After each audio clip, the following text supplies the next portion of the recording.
AA6DD, K6YYL. K6YYL, AA6DD. Good morning, Kim.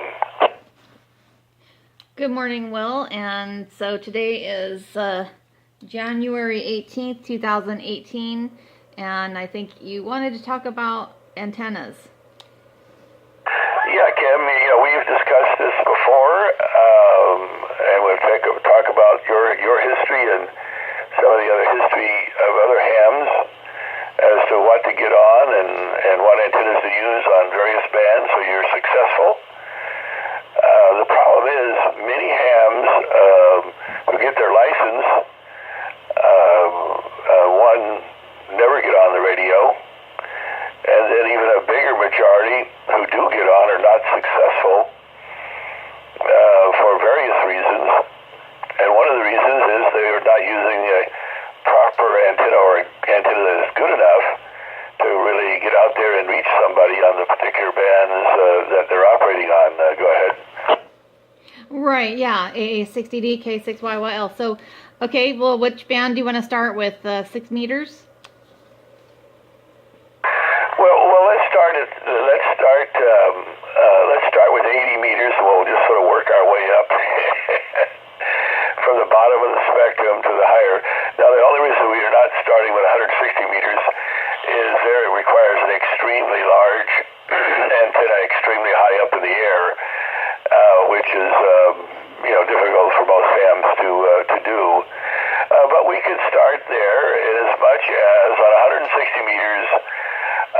Almost all the signals are literally straight up and straight down.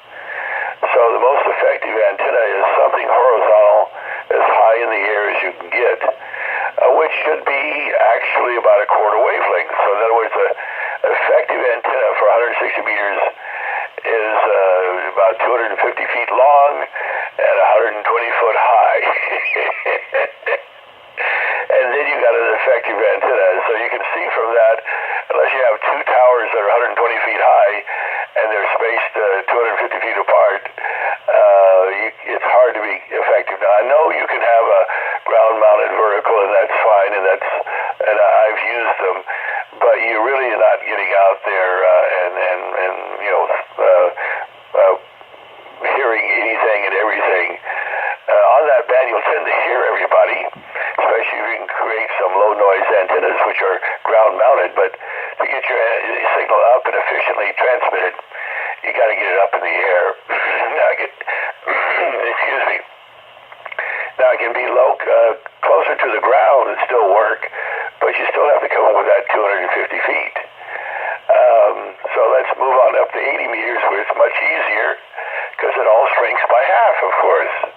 So now all you have to do is be 66 feet off the ground and be spread out 128 feet, and now you've got an extremely effective antenna for 80 meters.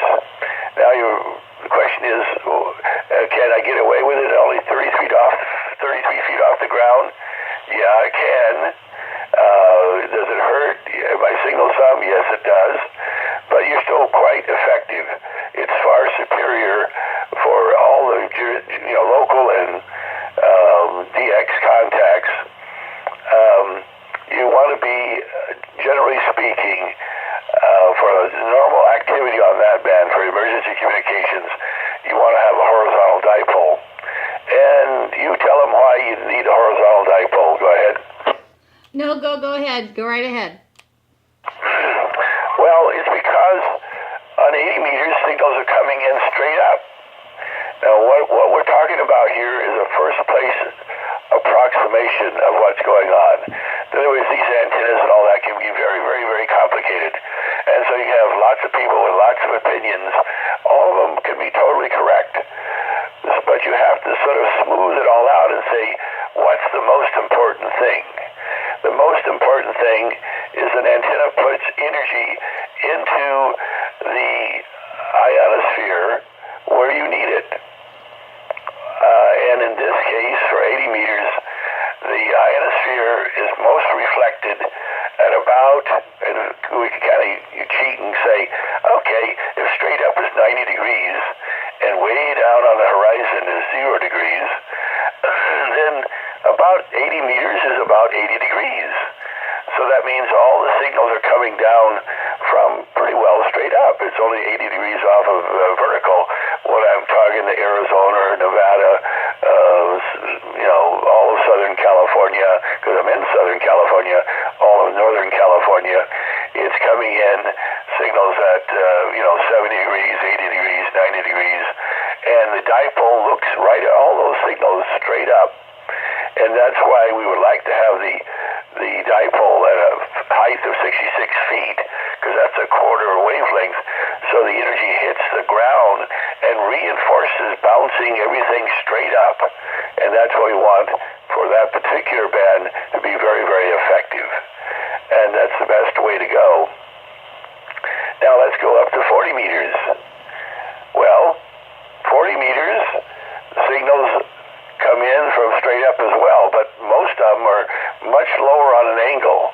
And in fact, we can kind of use 40 meters and say, well, it's kind of 40 degrees. So from 40 degrees up to about 80 degrees is where all the signals come in at on 40 meters. And while it's going to work the best there, here again, a vertical will work. It tends to throw angles out at 40 degrees and below, depending on how high you have it off the ground. But the dipole is still better for most purposes. So if I want emergency communications capability, I want a 40-meter dipole, which is 66 feet, as high as I can get it. And here, all of a sudden, I can get a real nice reinforcement. If it's really over ground and it's a quarter wavelength, that's 33 feet for that band. So here's a 66-foot dipole, very reasonable to put up in most locations. And I want it 33 feet off the ground. It hits the ground, reinforcing, going straight up. And I have a wonderful effective antenna. In fact, it's so good, if I run a little bit of power, say 500 watts, I can run an emergency net. I can be the net control if I have such an antenna on that band. Go ahead. Okay, very good. AA6DD, K6YYL. So go ahead. Okay. So those are what we want. Like I say, because we're interested in emergency communications, all hams should want to be able to operate in emergencies and not just long-haul DX. And that's where most of the bands are open for anyway, is actually the more local stuff than the long-haul DX. Well, let's go up to 20 meters. Well, 20 meters comes in, and again, from 20 degrees up to about 40 degrees is where most of the signals come in at. That's much lower on the horizon now. And if I put up a dipole, it is not going to see it unless the dipole is quite high in the air. Does it work? Sure, it works. But is it putting the energy where the signals are propagating through the ionosphere the most effective? The answer is no. All of a sudden now, a vertical that's up in the air a ways is going to throw much more energy down on that lower angle. And so we would want to go to some sort of vertical that throws it down on that low angle. And as we go higher and higher, we need a lower and lower angle, which means the antenna should be higher and higher in elevation, so we can see that lower angle. So if we go to 10 meters, most signals, here again is a good first place approximation, are coming in on an angle of 10 degrees. Well, my goodness, now I want to have, like you describe your 5/8 Mako, how high off the ground is it? Go ahead. Well, the 5/8 Mako is probably about, 30 feet up? Yeah, it's 30 feet up, and it's 3 dBs of omni gain, and it's shooting all that energy on a very low angle on the horizon because it's above the houses and trees right around you because you don't have any 3-story buildings. So the antenna is above the surrounding trash and can see that low angle and really jump out there.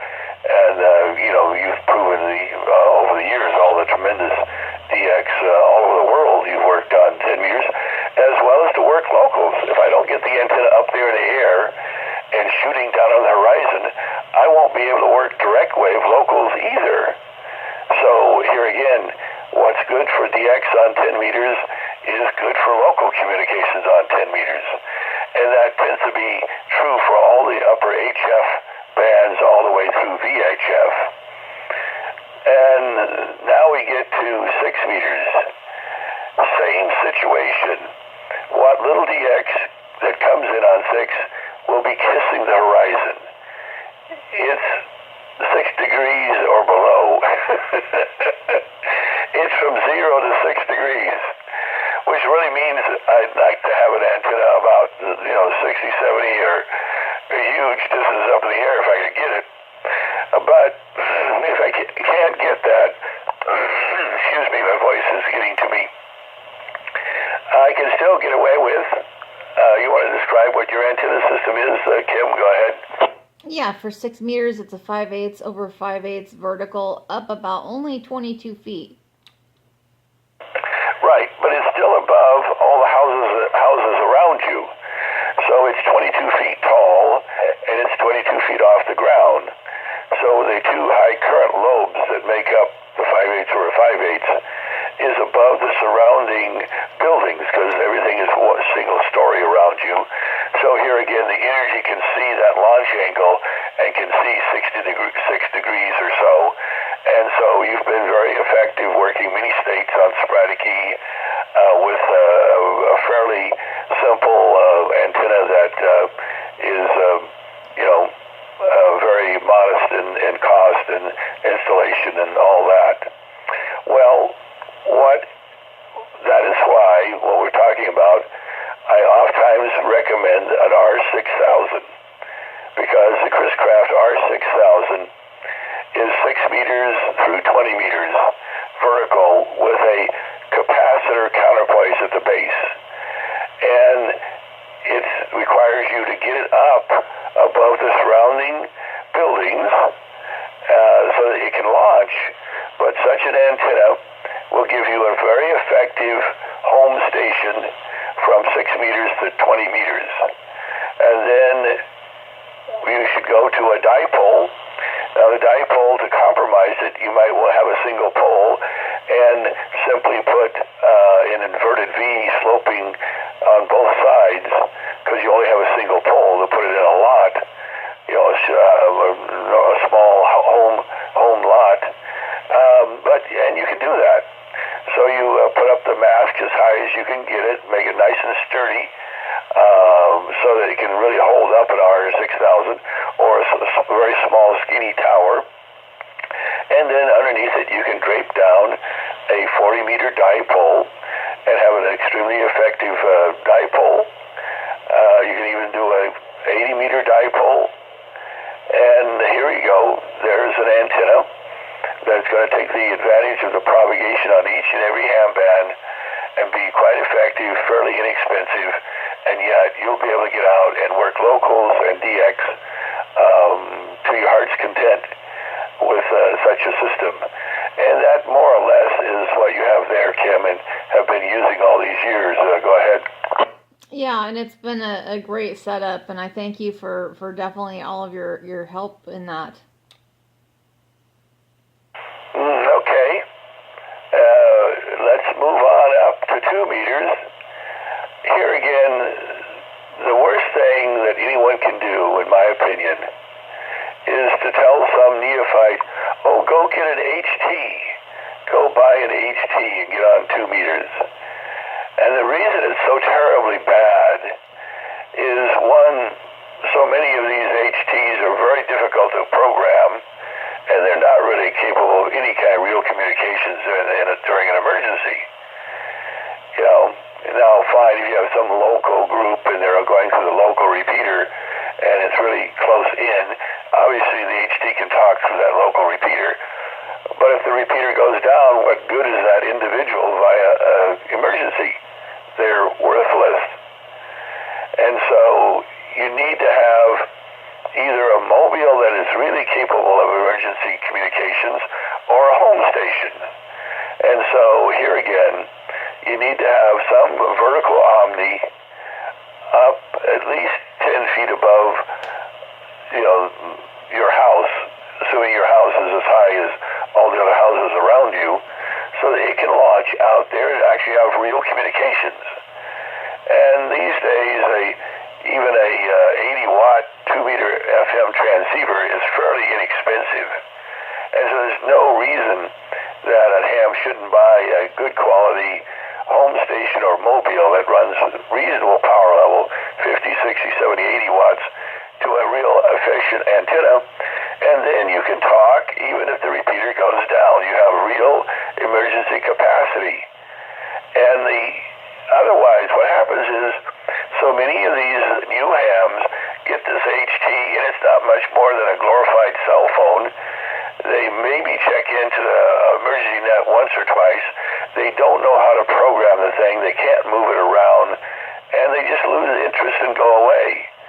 So it's much better to have a real radio that's really capable of communicating than what I consider to be something that's good for walking around in the park talking to you during a convention or something, or a tailgate as they call it back east, or a swap meet as we call it here. Fine, an HT is fine for walking around talking to friends. It's completely worthless in emergency communication situations. And so nobody should recommend to a new ham, go get an HT. They're only doing it because, they buy a Baofeng for $29, but they're destroying that person's ability to grow with ham radio. If anything, we should be telling new hams that you want to have as many bands on a radio as you can afford, and a real radio that can really communicate, and not an HT. Any comments on that, Kim? AA6DD, K6YYL, yes, and I think that's good advice. And yeah, these little handhelds are just crazy. You really have to study, the manuals and really, figure out. And some of those manuals are poorly written. And yeah, and then there's just the rubber duckies on those little handhelds typically, and they don't get out anywhere. And you can't really work any simplex on that. So, you need something substantial, and yeah, of course, make it affordable, what you can afford. And it's just, there's no fun in that to me. I don't really see much fun in a handheld, if it has just a little, rubber ducky. I've had one, but I didn't start on 2 meters. Thankfully, I started on 10 meters here. So I think I would have probably been very discouraged because they are very, tricky to program them. Yeah, Roger. Well, today you can, there are radios that are tri-banders that are out there. They're very inexpensive. By tri-banders, I mean they cover 2 meters and 220 and 440. So I can see, and if a ham was, a neophyte was getting on, I could see as your first radio saying, well, go buy a tri-bander, and then you can buy, and even MFJ makes antennas now that cover those 3 bands, a vertical gain vertical, and then get it up as high as possible. Like I say, at least a minimum of 10 feet above your roof line, and you would have a lot of simplex channels there and a lot of repeaters you can use, and enjoy that area. The other thing is to buy a radio that covers HF and 6 meters that would complement that. The Yaesu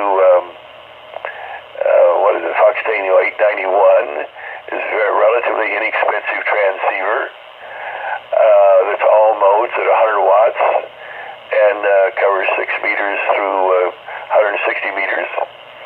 You put up an R6000 and a dipole, a couple of dipoles underneath there,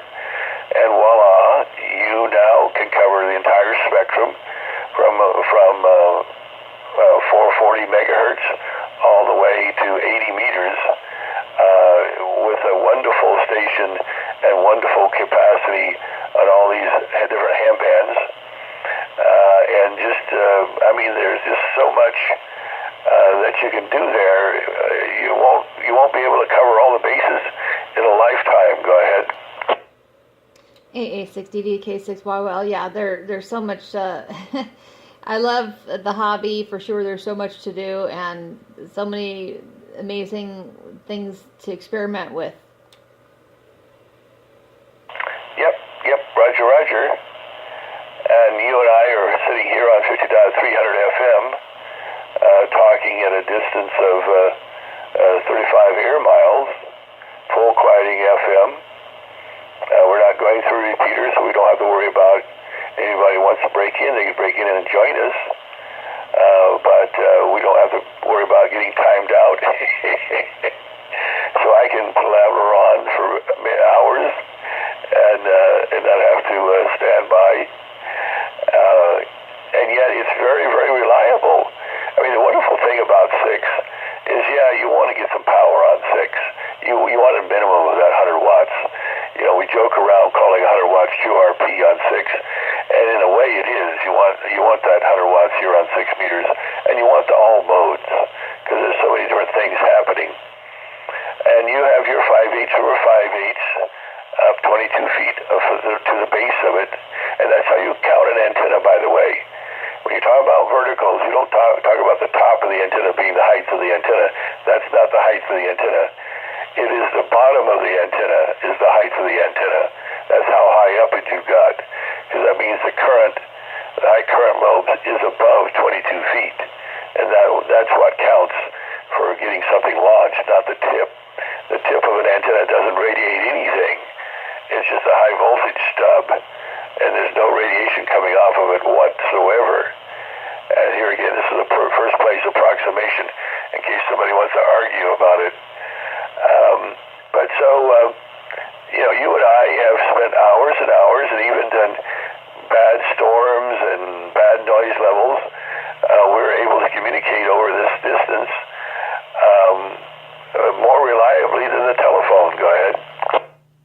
AA6DD, K6YYL. Yeah, it's a lot of fun, and I think that it would be great to have more locals here. We are thankful for the locals that we do have, and that they get in here and talk. And then there's the nets that you do on AM, 50.400 AM at 10 AM Sunday mornings, and then your other net at 8:30 on 50.150, 8:30, and that's Pacific time, Sundays. Yeah, that's the other thing that new hams must be aware of. We have 6 meters is 4 megacycles of room. So you have to find out when people are going to be on and where the net times are, and then get on those time periods so that you have an opportunity to find somebody. The other thing, of course, is to go to 50.125 upper sideband and call CQ. Put out lots of CQs there and see what kind of operation you want to run. Now, for sideband, in many cases throughout the country, 6 meters is horizontally polarized. So if you're in a lot of places throughout the country, you might want to match your local polarization for that particular mode. Now, on FM, throughout the country on 6 meters, vertical is dominant. So vertical is what you want. And in most areas where you have mountains, vertical is superior polarization because of the kind of propagation you have. That's true for 10 meters as well.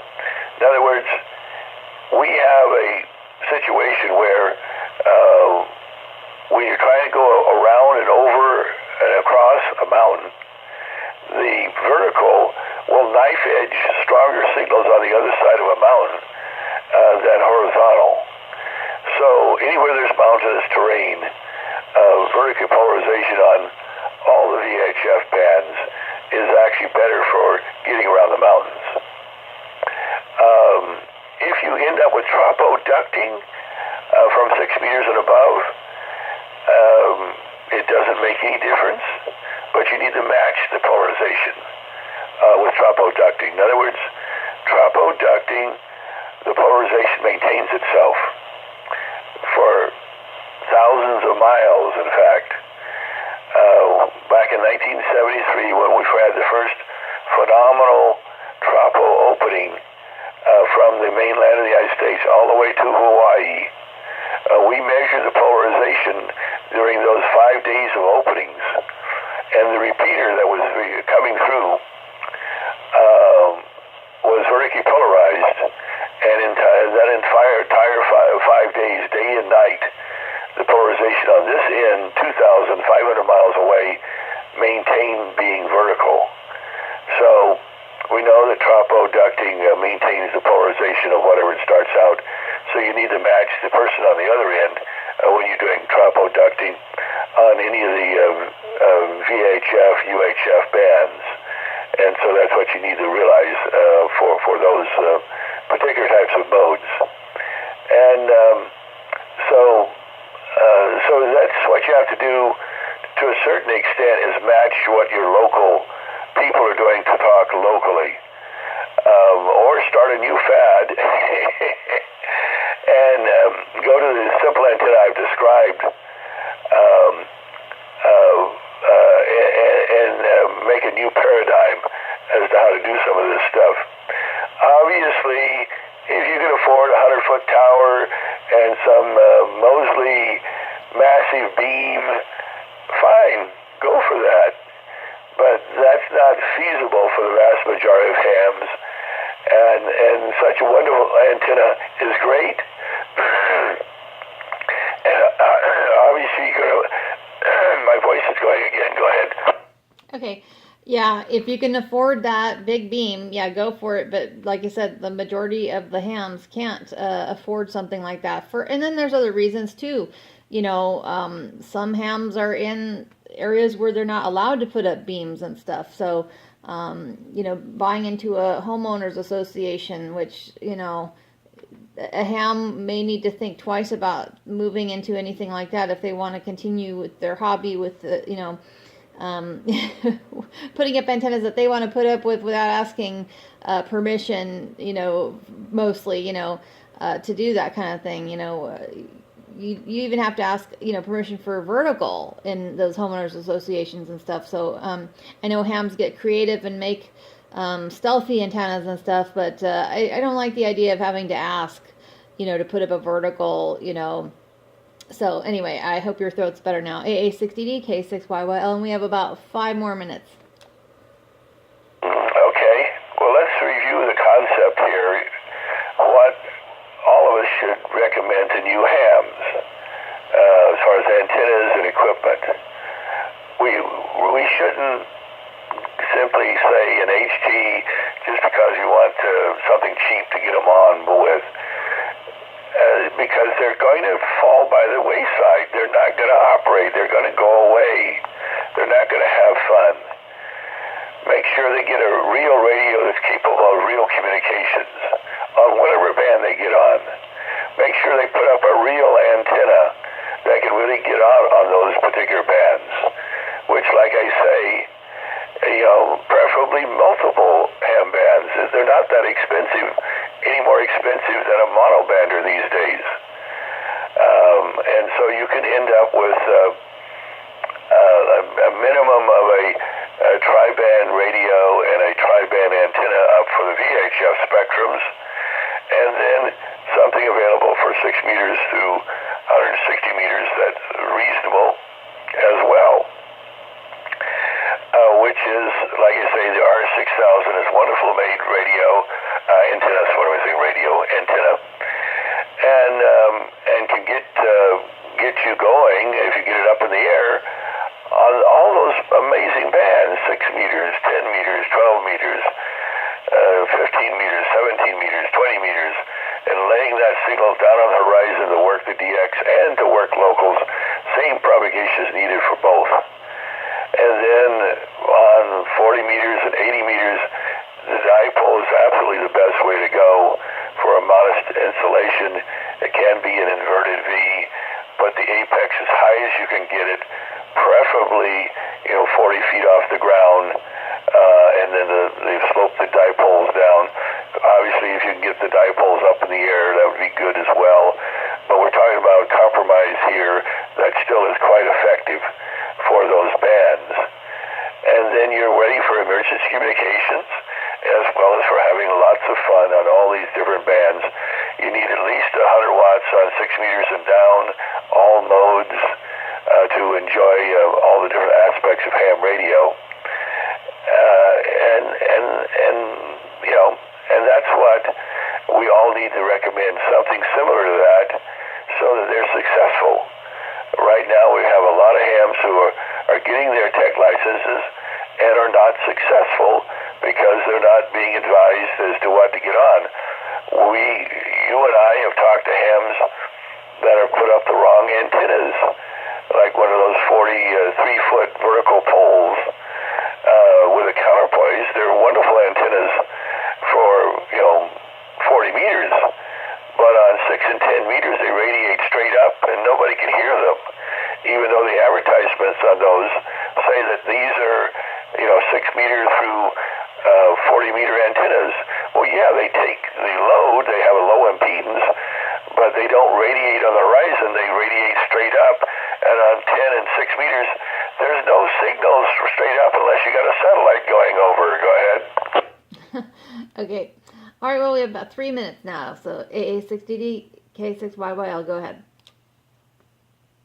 Yeah, well, you and I have seen a number of stations who've come on and they built their own antenna like that, and it just, they don't work anybody, and they might just go away in many cases after putting on an antenna that, well, it showed in the magazine that covered these bands, and I put a beautiful counterpoise out, and I got on as a technician on 10 meters, and nobody ever heard me. Or I put up some low dipole just off the chimney, right, Kim? And I worked a little DX, but I never worked any locals. Go ahead. Yeah, well, we need to keep, the hams that do go out and get their license, we, encourage them and be a very welcoming, family, basically, because I know there's some hams out there that are wonderful helpers and go out of their way, like yourself, to help so many new hams get on and get a setup with an antenna that's going to be effective. And then there's some who are downright not so nice and discouraging. And I really hope that the new hams meet up with the nice ones, and hopefully they don't run into the grumpy old ham. Hopefully those ones will be quiet, but we need the ones more like yourself, Will, and I know you've been really wonderful at helping so many people, and myself as well. So I think we better wrap it up here, because it's going to run out and it's going to turn off in just a little bit. Alrighty, we'll say 73s until next time, and we got many more things to go over. Okay, well, thank you very much as usual. It's been fun, and I'll talk to you soon. AA6DD, K6YYL. K6YYL, AA6DD. Yeah, it was good listening to you guys this morning. WB6PVC on the side. Hey, good morning. Yeah, good morning, Will. We haven't talked in a long time. Name here is Chuck. We're over here in Claremont, and I've talked to Kim before, too. Well, okay, Chuck. Yeah, well, you go back to talk to the George GMV, right? Yep, that's affirmative. Yep, yeah, I tell Kim about that, and like you say, when she was a little girl, she probably ran into him and didn't even know him at some grocery store or someplace. Go ahead. Yeah, right. Yeah, small world, as they say. Yeah, well, it was just interesting listening to your conversation about antennas. Yeah, I've got on 6 meters, I have a J-pole. The base of it is about 19 feet, so I'm kind of in the ballpark there. And on 2 meters, I have a Diamond F23H that's it's variable. I can run it up to as high as 32, but right now it's about 25, I think. And of course, it's that high gain two-beaner mono band that's got basically it's 3 5/8 sections stacked in phase, and it's tunable to some degree. Anyway, so that's the shakedown here at our station, and the radio is an ICOM 746 Pro. So I've got 2, 6, and all the others. Yeah, go ahead, Kim. Oh, I didn't say anything. Go ahead. Well, I just thought you just wanted to say hi to Chuck there. No, I'm hello, Chuck, and I'm just letting the video it's gonna end on its own, and I thought I'd just copy or record a little bit here of what Chuck was saying to you. So go ahead, carry on. Oh, okay. What kind of a program are you doing there? I'm just making some videos here for YouTube, for my very humble YouTube channel. It's just K6YYL on YouTube, and I have 8 subscribers. So, but it's kind of fun. Will and I have recorded many things like this and loaded them up on YouTube for people to listen to at their own, on their own time. Oh, copy that. Okay, well that sounds cool. Yeah, a vision of what did you say? 8 subscribers. That's pretty good. Well, hello out there in the big wide world from amateur radio station Whiskey Bravo 6 Papa Victor Charlie. Thank you very much. Yeah, I'll load this up in a little bit. It only has about a minute and a half left, and it's gonna just shut off. So go ahead, Will. Okay, Chuck. Well, your antenna's exactly what we were describing as a modest antenna that can be very, very effective on all the different bands. And it's interesting that you came to the same conclusions from your years of experience. Go ahead. Yeah. Well, I was just thinking about that on 2 meters with this antenna that I'm using now. 10 watts, and I can talk clear down into Mexico. So I guess it's pretty effective. And I guess supposedly it's supposed to be a repeater antenna, but I've got it hanging on a pole up above my shack, so it works really, really well. Anyway, and as far as time-wise, yeah, I started out in ham radio in 1958, so I've been licensed for almost 60 years, believe it or not. I was just thinking about, good grief, where's the time gone? But at any rate, there was a time period from about 59 to 62 that I was off air because I was serving in the Navy. And of course, my novice class license expired during that time, and it was not renewable, of course. So I got this call in 1962. So we've been around the block a few times. AA6DD, WB6PVC. Okay, Chuck. Did you get on 2 meters or get on on the VHF bands at all with your novice call? Negative. I only operated CW on 80, 40, 80 and 40. That was the only 2 bands I operated. Okay, very good. Yeah, I was just wondering. What time did you finally get on 6? It came later. It was probably about 1965, somewhere in that era. Yeah. Or maybe it might have been 64, because I was going to Cal Poly, and we had T-hunts on 6 meters, so that's when I got my first 6-meter rig. Okay. Yeah, I went on some of the